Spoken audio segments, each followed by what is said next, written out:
वलीद अपने वालिदैन का इकलौता बेटा था। 3 बहनों के बाद बेटे की पैदाइश हुई तो घर में जैसे बहार आ गई। पूरा घर खुशियों से भर चुका था। ये दादा दादी की आंखों का नूर और वालिदैन के दिल का सुकून था। इसकी हर छोटी से छोटी ख्वाहिश पूरी की जाती। वालिदा भी अपने लख्ते जिगर को अपनी आंखों से कभी दूर होने नहीं देती थी। बाप की शफकत भी वलीद के साथ थी।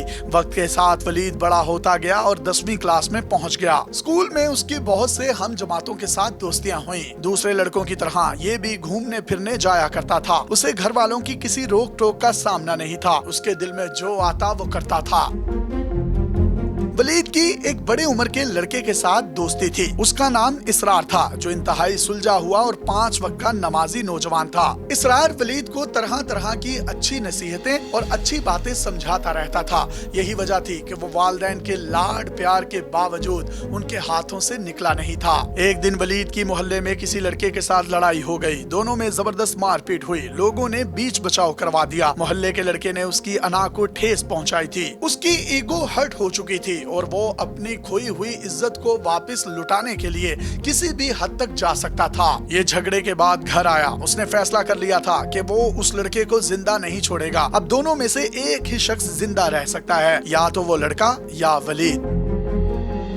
गुस्से में भरा हुआ वलीद घर आया तो उसके वालिद घर पे मौजूद नहीं थे। ये किसी से बात किए बगैर अपने वालिद के कमरे में गया। उसने वालिद का पिस्टल उठाया और उसमें गोलियां भरने लगा। अभी वलीद बाप के पिस्तौल में गोलियां भर ही रहा था कि अचानक उसे इसरार की बात याद आ गई। एक बार इसरार ने उसे समझाया था कि गुस्सा अकल को खा जाता है, जब ये आता है तो अकल चली जाती है। जब भी इतना गुस्सा आए और किसी सूरत कंट्रोल ना हो रहा हो तो सिर्फ चंद मिनटों के लिए तन्हाई में बैठ जाओ और हालात का तज्जिया करो।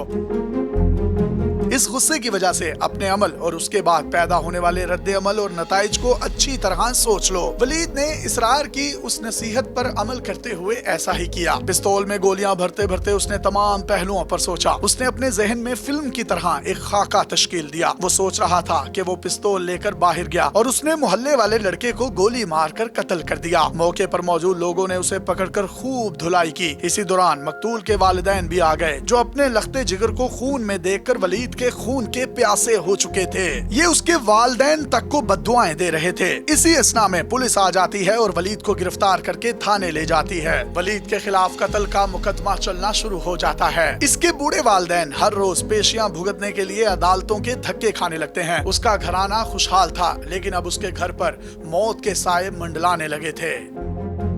हर तरफ उदासी का आलम था, क्योंकि घराने की सबसे कीमती दौलत जेल में पड़ी हुई थी। अदालत की तारीखें भुगतने और वकीलों की फीसें देते देते वालिद का घर खाली होना शुरू हो जाता है। उसकी वालिदा ज़हनी परेशानी की वजह से और बेटे की जुदाई में रात भर सो नहीं पाती थी। आखिर वो बदनसीब घड़ी आ जाती है जब ट्रायल कोर्ट वलीद को सजाए मौत सुना देती है।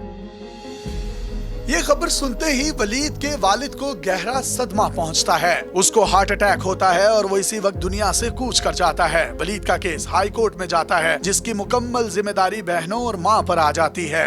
कारोबार खत्म हो जाता है और घर की चीजें बेच बेच कर वलीद का केस लड़ा जाता है। कई सालों का केस चलने के बाद आखिरकार वो बदनसीब घड़ी आ जाती है जब वलीद को फांसी दे दी जाती है। उसकी वालिदा और बहनें लाश वसूल करती हैं तो बूढ़ी वालिदा अपने लख्ते जिगर की मैयत देखकर ज़हनी तवाज़ुन खो बैठती है। उनकी जिंदगी का आखिरी सहारा दुनिया से जा चुका होता है। वलीद अपने इक़दाम के बदले में होने वाले नताइज पर गौर करता है और तमाम सूरत हाल को देखता है तो उसके जिस्म में एक कपकपी सी आ जाती है। अब उसका गुस्सा काफूर हो चुका होता है और आंखें आंसुओं से भर जाती हैं। ये फौरी तौर पर पिस्तौल वापस रखता है और अपनी वालिदा के पास बैठकर बातें करने लगता है।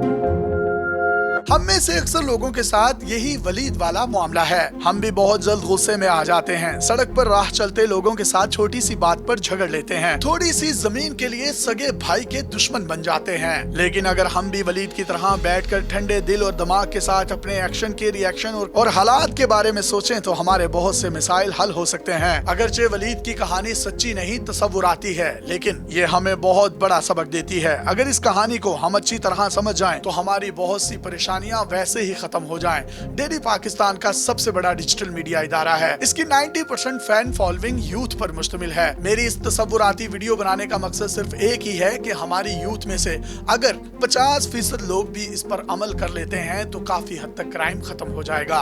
अपने मेजबान यासिर शामी को पाकिस्तान के सबसे बड़े digital media network daily Pakistan से इजाजत दीजिए और देखते रहिए डेली पाकिस्तान। अल्लाह हाफिज।